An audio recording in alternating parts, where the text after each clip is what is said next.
विद्यार्थी मित्रांनो, आज मी तुमच्यासाठी एक अत्यंत आनंदाची बातमी घेऊन आलेलो आहे.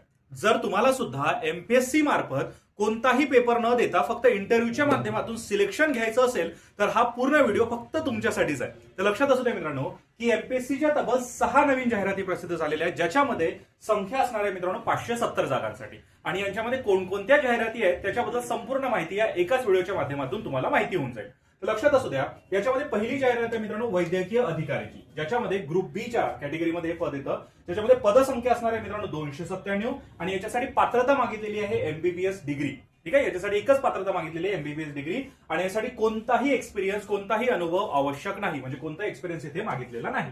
त्याच्यानंतर दुसरी जाहिरात आहे मित्रांनो अतिरिक्त सहाय्यक अभियोक्ताची, जी ग्रुप ए मध्ये कॅटेगरीमध्ये येतं. याच्यामध्ये पदसंख्या असणार आहे मित्रांनो 244. तर टोटल 244 जागांसाठी ही भरती होणार आहे. आणि याच्यामध्ये पात्रता काय आहे तर कायदा किंवा लॉ शाखेतील पदवी जर तुमच्याकडे असेल, म्हणजे एलएलबी तुमचं झालेलं असेल, तुम्ही अगदी सहजतेने हा फॉर्म जो आहे तो भरू शकता.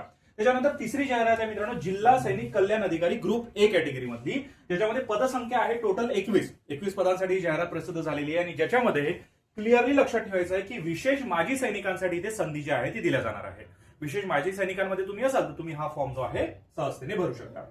त्याच्यानंतर मित्रांनो मोटर वाहन अभियोक्ता याची सुद्धा यामध्ये जाहिरात आहे. टोटल पदसंख्या आहे 6 आणि याच्यासाठी सुद्धा लॉ क्षेत्रातील शिक्षण जे आहे ते मागितलेलं आहे. म्हणजे तुमचं एलएलबी एलएलएम झालेलं असेल तर तुम्ही अगदी सहजतेने हा फॉर्म भरू शकता.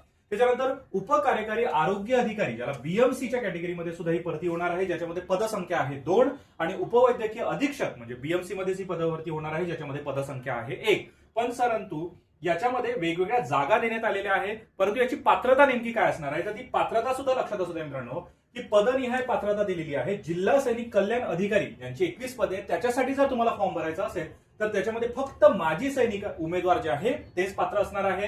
किमान मेजर रँक किंवा त्यावरील अधिकारी असणे किमान आवश्यक आहे. आणि सोबतच लक्षात असू द्या, जर मेजर रँकचे अधिकारी उपलब्ध नसतील तर लेफ्टनंट रँकचे अधिकारी सुद्धा अर्ज करू शकतात. तुम्ही मेजर रँकचे नसाल तर लेफ्टनंट रँकचे अधिकारी सुद्धा इथे अर्ज जो आहे तो करू शकतात.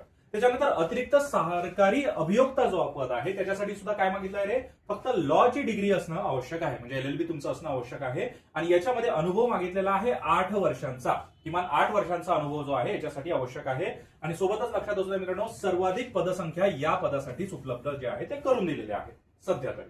त्याच्यानंतर मोटर वाहक अभियोक्ता याची सुद्धा पदभरती होणार आहे, ज्याच्यामध्ये लॉ जे आहे एलएलबी जे आहे ते मागितलेला आहे. आणि अनुभव हा किती वर्षाचा मागितला आहे रे, किमान 7 वर्षांचा हा लॉचा रिलेटेड तुमचा अनुभव जो आहे तो असलाच पाहिजे. सोबतच लक्षात असू मित्रांनो वैद्यकीय अधिकारी याचं सुद्धा पद आहे, ज्याच्यामध्ये एमबीबीएस डिग्री जी आहे ती आवश्यक आहे.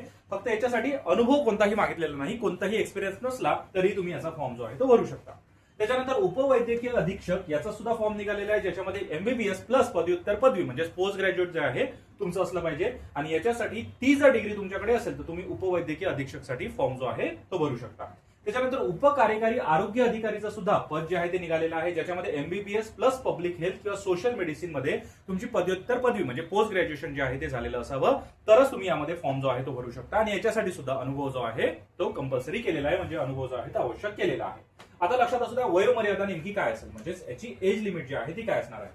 मॅक्सिमम पदासाठी वय वर्ष, कारण की मॅक्सिमम आपल्या भारतातले असेल महाराष्ट्रातले असेल मॅक्सिमम पदासाठी 18 वर्ष जे आहे ते पार झालेलं असावं असं सांगितलं जातं. परंतु इथे लक्षात असू द्या मित्रांनो विधी संबंधित पदांसाठी जे आहे ते 18 वर्ष पार झालेलं असावं. सोबतच मोटर वाहन अभियोक्ता यांच्यासाठी किमान जे आहे ते 19 वर्ष जे आहे ते असावंच लागतं. आणि जर तुम्ही ओपन कॅटेगरीमध्ये असाल, ठीक आहे, तुम्ही जर ओपन कॅटेगरीमध्ये असाल तर वय साधारणतः कमाल वय म्हणजे जास्तीत जास्त वय जे आहे ते कितीपर्यंत दिलेलं आहे 38 वर्षापर्यंत जे वय दिलेलं आहे. आणि जिल्हा सैनिक कल्याण अधिकारी पदासाठी कमाल वय जे आहे म्हणजे जास्तीत जास्त वय जे दिलेलं आहे ते दिलेलं आहे मित्रांनो 55 वर्षापर्यंत, म्हणजे 38 आणि 55 वर्षापर्यंत हा फॉर्म जो आहे तुम्हाला भरता येईल. आता याच्यामध्ये परीक्षा शुल्क जे असणार आहे म्हणजे एक्झाम फी जी असणार आहे ती नेमकी काय असणार आहे तर त्याच्यामध्ये लक्षात असू द्या ग्रुप बी पदासाठी जेवढेही मी तुम्हाला ग्रुप बी चे पद सांगितले त्याच्यामध्ये ओपन कॅटेगरीसाठी असणार आहे 394 रुपये आणि मागासवर्गीयांसाठी असणार आहे 294 रुपये. आणि क्लास ए म्हणजे ग्रुप ए चे जे पद आहे त्याच्यासाठी ओपन साठी आहे 719 रुपये आणि मागासवर्गीय म्हणजे तुम्ही ओबीसी कॅटेगरी एससी एसटी कॅटेगरीमध्ये येत असाल तर 449 रुपये भरणं आवश्यक आहे. सोबतच लक्षात असू द्या मित्रांनो की वैद्यकीय अधिकारी ज्याच्यासाठी डिग्री जी आहे ते मागितलेली होती, उपवैद्यकीय अधीक्षकसाठी एमबीबीएस आणि पदव्युत्तर पदवी मागितलेली होती आणि उपकार्यकारी आरोग्य अधिकारीसाठी पदव्युत्तर पदवी प्लस एमबीबीएस मागितलं होतं. तर याच्यामध्ये फक्त ही 2च पदे अशी आहे मित्रांनो ज्याच्यामध्ये तुम्हाला पोस्ट ग्रॅज्युएशनचं सर्टिफिकेट देणं हे कंपल्सरी आहे, एवढं लक्षात असू द्या. सोबतच मित्रांनो यांची निवड प्रक्रिया कशी असणार आहे, म्हणजे यांच्यामध्ये जसं मी सुरुवातीला सांगितलं की याच्यामध्ये पेपर असणार नाही, डायरेक्ट इंटरव्ह्यू जो आहे तो घेतला जाणार आहे. त्याच्यामध्ये फक्त लक्षात असू द्या की जर अर्जांची संख्या कमी असेल तर उमेदवारांची निवड ही थेट मुलाखतीद्वारे म्हणजेच इंटरव्ह्यूद्वारे जी आहे ती केली जाणार आहे.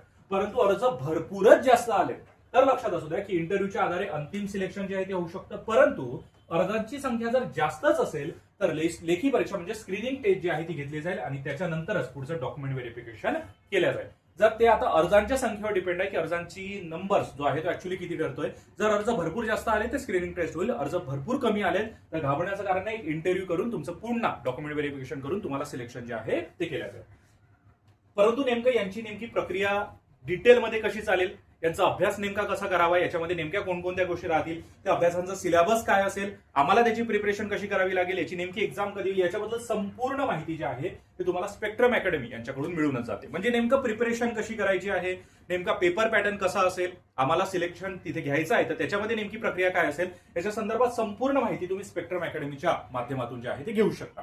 सोबतच तुम्ही UPSC, MPSC, bank, SSC, MBA, RRB, police भरती कोणत्याही परीक्षेची तयारी करत असाल तर स्पेक्ट्रम अकॅडमी तुम्हाला संपूर्ण परीक्षेची तयारी, मग ती प्री पासून तर थेट इंटरव्ह्यू पर्यंत आणि इंटरव्ह्यू पासून तर थेट सिलेक्शन होण्यापर्यंत संपूर्ण साथ जी आहे स्पेक्ट्रम अकॅडमी तुम्हाला देते. आणि ही साथ फक्त ऑफलाईन स्वरूपात नाही तर ऑनलाईन स्वरूपातही तुम्हाला मिळते. म्हणजेच काय रे, तर तुम्ही महाराष्ट्रात किंवा भारतात कुठेही राहत असाल तरीही तुम्ही घर बसल्याही आमचा हा जो कोर्स आहे तो पूर्णपणे करू शकता. म्हणजे आता मी जी तुम्हाला पदे सांगितलेली आहे त्याचा कोर्स जर तुम्हाला घरी बसून करायचा असेल तर घरी बसूनही करू शकता.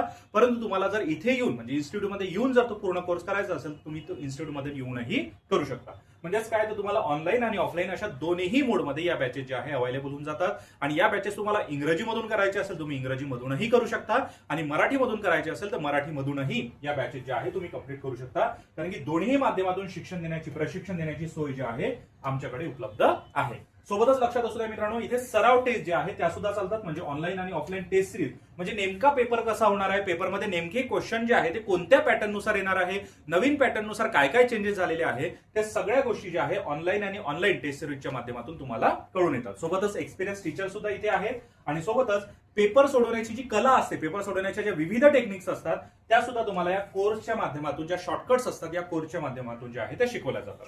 पण यासाठी तुम्हाला काय करायचं आहे रे, यासाठी तुम्हाला इथे जे संपर्क नंबर दिलेले आहेत म्हणजे इथे जे संपर्क क्रमांक दिलेले आहे त्याच्यावर कॉल करायचा आहे. तुम्ही जर पुणे येथे राहणारे विद्यार्थी असाल किंवा पुण्यामध्ये सध्या असाल तर तुम्ही पुण्याच्या पिंपरी चिंचवड शाखा किंवा पुणे शाखेला व्हिजिटही करू शकता. सोबतच तुम्हाला खाली नंबरही दिसत असेल, तुम्हाला काही ब्रांचेसचे नावही दिसत असेल तर आपली ब्रांच मित्रांनो कोल्हापूर, नाशिक, पुणे, छत्रपती संभाजीनगर, नागपूर, नाशिक येथे संपूर्ण ठिकाणी उपलब्ध आहे. त्याच्यामुळे तुम्ही कोणत्याही शाखेत जाऊन अतिशय सोयीस्करपणे व्हिजिट करू शकता आणि तिथे संपूर्ण माहिती घेऊ शकता आणि कोणत्याही बॅचला इनरोल होऊ शकता. म्हणजे जर तुम्हाला पुढे जाऊन युपीएससी करायचं असेल, तुम्हाला एमपीएससी करायचं असेल, तुम्ही कोणत्याही शाखेला भेट देऊ शकता आणि कोणत्याही शाखेला व्हिजिट जे आहे ते नक्की करू शकता. सोबतच डिस्क्रिप्शन बॉक्समध्ये सुद्धा तुम्हाला संपूर्ण शाखेबद्दल माहिती जी आहे ती दिसूनच येते. ठीक आहे. आणि मित्रांनो, हा व्हिडिओ ज्यांच्यासाठी तुम्हाला वाटतं आवश्यक आहे ना त्यांच्यापर्यंत या व्हिडिओला नक्की पोहोचवा. कारण प्रत्येकाला या जॉबची गरज असते, प्रत्येकाला या वॅकन्सीची जी आहे ती नक्की गरज असते. त्याच्यामुळे ती जॉबची ती वॅकन्सी जी आहे त्यांच्यापर्यंत पोहोचवण्याचा प्रयत्न करा आणि पोहोचवण्यासाठी तुम्हाला फक्त या लिंकला जे आहे ते कॉपी करायचं आहे आणि त्यांच्यापर्यंत शेअर करायचं आहे. तुम्ही कोणत्याही माध्यमातून शेअर जे आहे ते करू शकता. सोबतच व्हिडिओ आवडल्यास लाईक शेअर नक्की करा, तुमच्या मित्रांना सुद्धा रेकमेंड करा, कधी काही स्टेटसही ठेवत चला आणि चॅनलला अजून सबस्क्राईब केलेलं नसेल तर चॅनललाही सबस्क्राईब नक्की करून घ्या. आता भेटूया पुढच्या व्हिडिओमध्ये, तोपर्यंत धन्यवाद.